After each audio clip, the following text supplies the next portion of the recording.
दत्त श्री स्वामी समर्थ। मी शीतल तुमच्या सगळ्यांचं आपल्या चॅनलमध्ये स्वागत करते आणि आजच्या सुरुवात करते।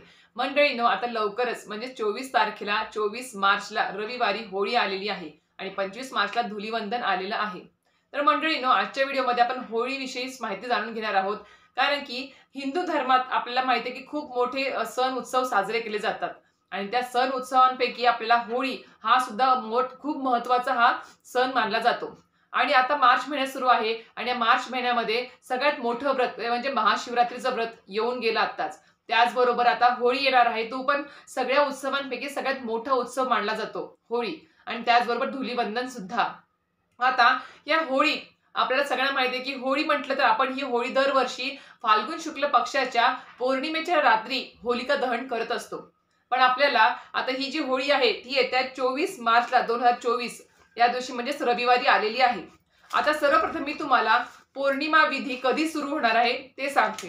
तर 24 तारखेला पौर्णिमा जी आहे ती सकाळी 9:56 चालू होईल आणि धुलीवंदनच्या दिवशी म्हणजेच करी दिन ज्याला म्हणतो त्या दिवशी म्हणजे सोमवारी 25 मार्चला दुपारी 12:30 वाजता पौर्णिमा संपणार आहे।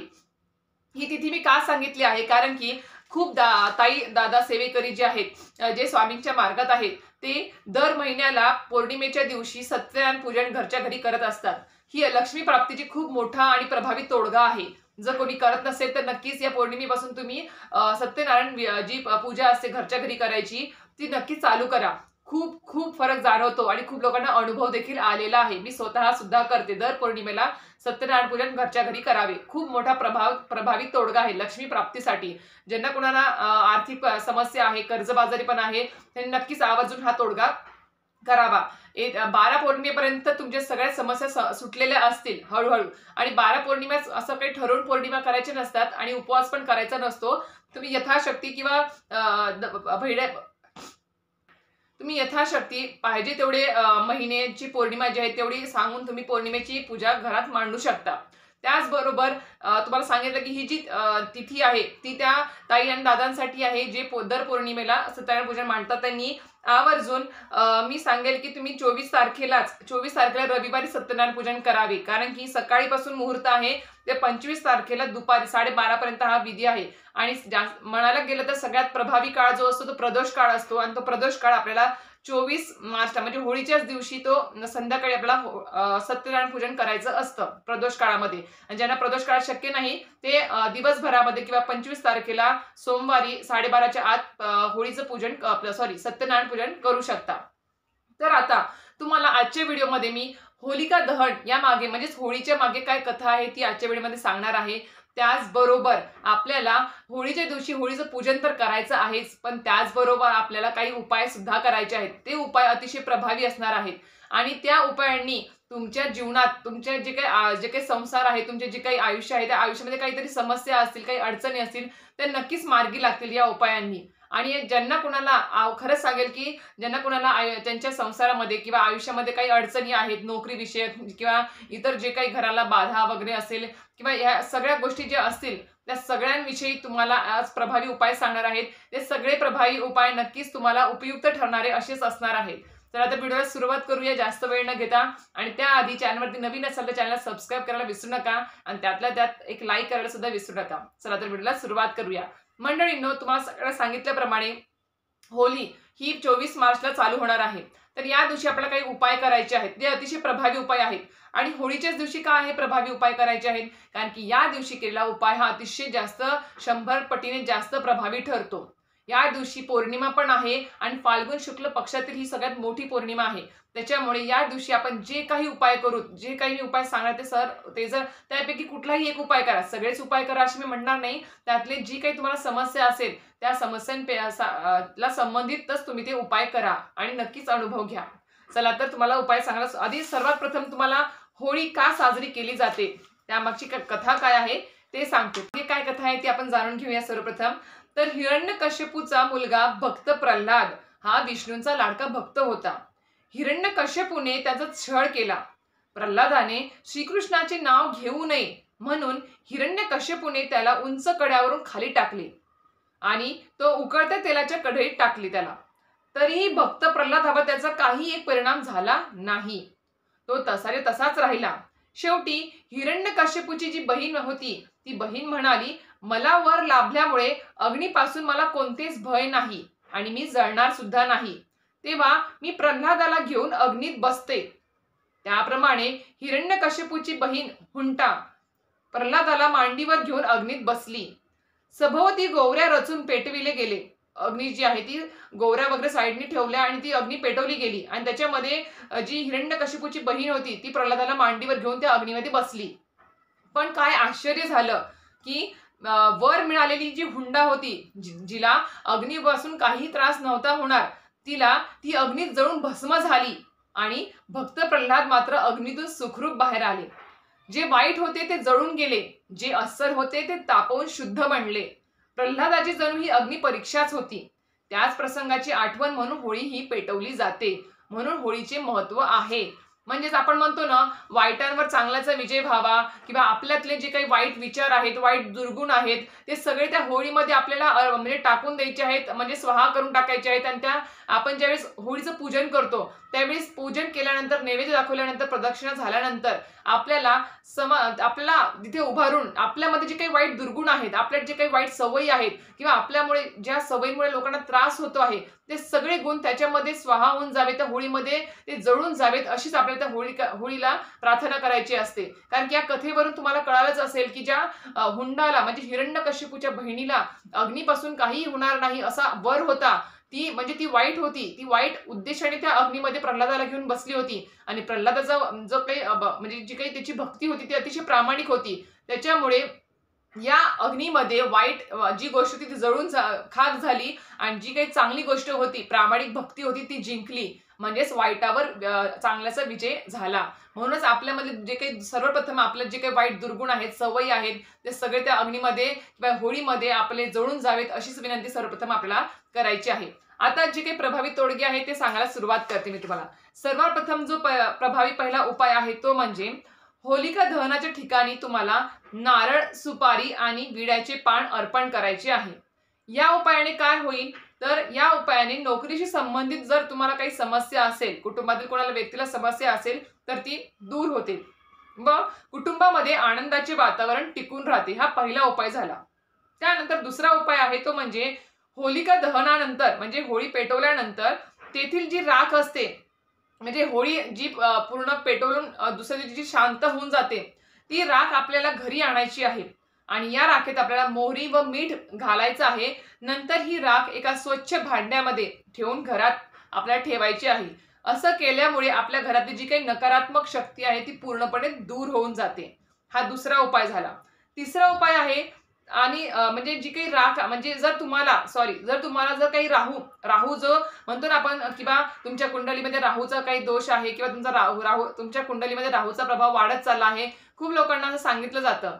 तर तुमच्या जीवनात पण राहू या ग्रहामुळे जर काही संकट, समस्या निर्माण झाल्या असतील तर तुम्हाला काय उपाय करायचा आहे तो सांगते. तर तुम्हाला होळीच्या दिवशी हा तुम्हाला अवश्य उपाय करा, याने नक्कीच तुम्हाला फरक जाणवेल. तर राहू या ग्रहामुळे जर तुम्हाला काही त्रास असेल तुमच्या कुंडलीमध्ये, तुमच्या आयुष्यामध्ये, तर नक्कीच होळीच्या दिवशी एक नारळाची वाटी घ्यायची आहे. त्यात तुम्हाला थोडंसं तेल, थोडं गुळ घालायचं आहे आणि ही वाटी जळत्या होळीत तुम्हाला टाकून द्यायची आहे. म्हणजे ती वाटी हातात घ्यायची आहे आणि आपल्या आयुष्यामध्ये जे काही संकट, त्रास आहेत ते संकट, त्रास पूर्णपणे जळून जावे, संपून जावे अशी तुम्हाला विनंती करायची आहे. ती वाटी तुम्हाला अग्नीत टाकून द्यायची आहे. आणि टाकल्यानंतर या उपायाने तुमच्या आयुष्यामध्ये तुमच्यावरती जर काही राहूचा वाईट प्रभाव असेल तर नक्कीच पूर्णपणे कमी होणार आहे. आता जर तुमच्या वास्तूला काही नजरबाधा झाली असेल, काही वाईट दोष लागला असेल किंवा तुमच्या घरामध्ये सतत किरकिर, आजारपण, काहीतरी सततचं भांडण, किरकिर होते आहे, घरामध्ये खूप निगेटिव्ह वातावरण झालेलं आहे, तर अशा वेळेस तुम्हाला काय एक उपाय करायचा आहे, तो प्रभावी उपाय आहे. मी मागच्या वर्षी केला होता, खूप छान त्याचा मला फरक जाणवला आहे. तो सुद्धा तुम्ही यावर्षी करावा.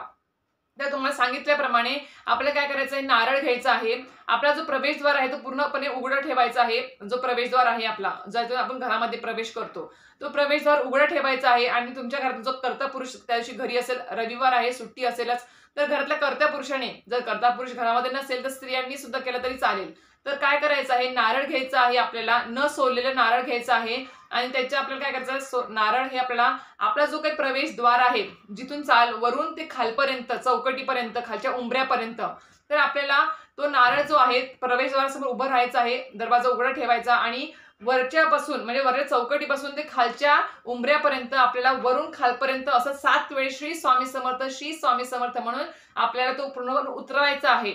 आणि तो उतरवलेला नारळ आपल्याला कोणाशीही न बोलता म्हणजे आपण कोणाशीही न बोलता आपल्याला सरळ जायचं आहे खाली. पायऱ्यांनी जा, लिफ्टनी. जर तुमच्या फ्लॅट सिस्टममध्ये राहत असाल तर लिफ्टनी जाऊ नका, कारण की आपल्यामुळे कोणाला दुसरा त्रास होऊ नये याची खरंच काळजी घ्यावी. आणि सरळ आपल्याला पायऱ्यांनी जायचं आहे. स्वतःचं घर असेल तर सरळ आपल्याला न कोणाशी बोलता बाहेर जायचं आहे.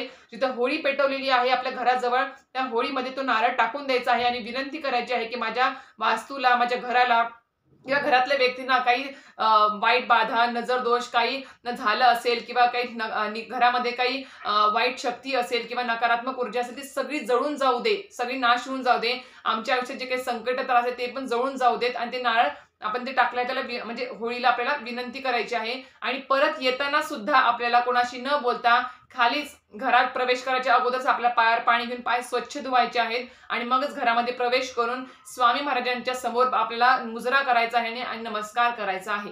हा अतिशय प्रभावी उपाय आहे, खरंच करून बघा तुम्ही.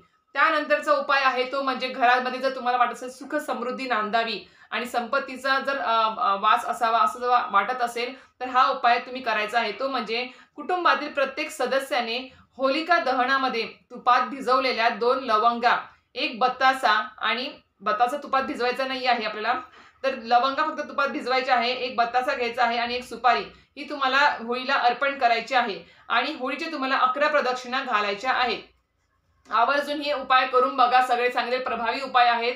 आणि नक्कीच. आणि अजून एक गोष्ट, जर तुमच्यामध्ये काही दुर्गुण असेल, तुमच्या आयुष्यामध्ये खूप जास्त संकट आहेत, समस्या आहेत, त्या जर पूर्णपणे संपून जाव्या, तुमच्या शरीर म्हणजे तुमच्या मधले जे काही वाईट दुर्गुण असतील ते सगळे जळून जावे, जर वाटत असेल संपून जावे, तुम्हाला स्वतःलाही त्या गोष्टीचा राग येत असेल, तुमच्या एखाद्या स्वतःच्या गोष्टीचा, वागण्याचा, किंवा कोणी कोणी फटकळ बोलतं, कोणी कोणी वाईट सवयी असतं, त्या सगळ्या जळून जाव्या, संपून जाव्या, नष्ट व्हाव्या वाटत असेल तर नक्कीच हा पण एक उपाय करून बघा. तो म्हणजे हातात मूठभर तांदूळ घ्यायचे आहेत आणि आपल्या होळीसमोर उभं राहायचं आहे आणि प्रार्थना करायची आहे होलिकेला की माझ्या मध्ये स्वतःमध्ये जे काही वाईट दुर्गुण आहेत, जे काही वाईट म्हणजे विचार आहेत माझे, किंवा वाईट जे काही माझ्यामध्ये जे काही शक्ती आहेत, किंवा जे काही असेल वाईट जे काही समस्या असतील माझ्या आयुष्यातल्या, संकट असतील, ते सगळे आपल्याला विचार करायचे आहेत आणि ते सगळे नष्ट होऊन जाऊ देत, ते सगळे संपून जाऊ देत, असं आपल्याला प्रार्थना करायची आहे. अशी घट्टमूठ दाबायची आहे त्या तांदळाची आपल्याला, आणि ते तांदूळ जे आहे ते आपल्याला होळीमध्ये टाकून द्यायचे आहेत आणि नमस्कार करायचा आहे.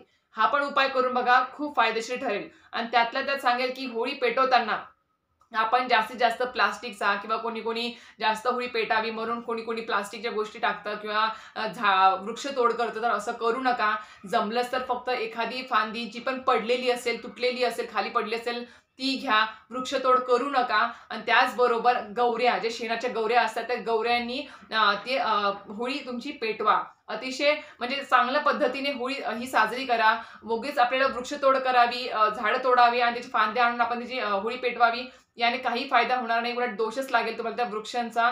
आणि कुठेतरी आपण म्हणजे वृक्ष लावायला हवेत, झाडं लावायला हवेत, कारण की झाडं ही खूप प्रमाणात कमी झालेली आहेत. आता जिथे पाहिजे तिथे मॉल, बिल्डिंग्स आणि घरं हेच दिसत आहे. आता कुठेही आपल्याला हिरवळ हा प्रकार दिसतच नाही. आणि लोकांना हिरवळ किंवा शांततेसाठी किंवा थंडगार ठिकाण म्हणजे थंडगार ठिकाणी राहण्यासाठी आपल्याला बाहेर कुठल्या तरी गावी जावं लागतंय, आपलं गाव सोडून. त्याच्यामुळे आपल्या शेजारी, आपल्या अंगणामध्ये नक्कीच जास्तीत जास्त झाडं लावा, उलट वृक्ष तोड करू नका. तर अशा प्रकारे आजचा व्हिडिओ, आजची माहिती आवडली असेल तर नक्की लाईक, शेअर आणि सबस्क्राईब करायला विसरू नका. आणि हो, जर तुम्हाला नक्कीच तुमच्या संबंधित उपाय असेल समस्यांपैकी, तर हे उपाय पण आवर्जून नक्की करा. तर अशा प्रकारे व्हिडिओ थांबवते. श्री स्वामी समर्थ.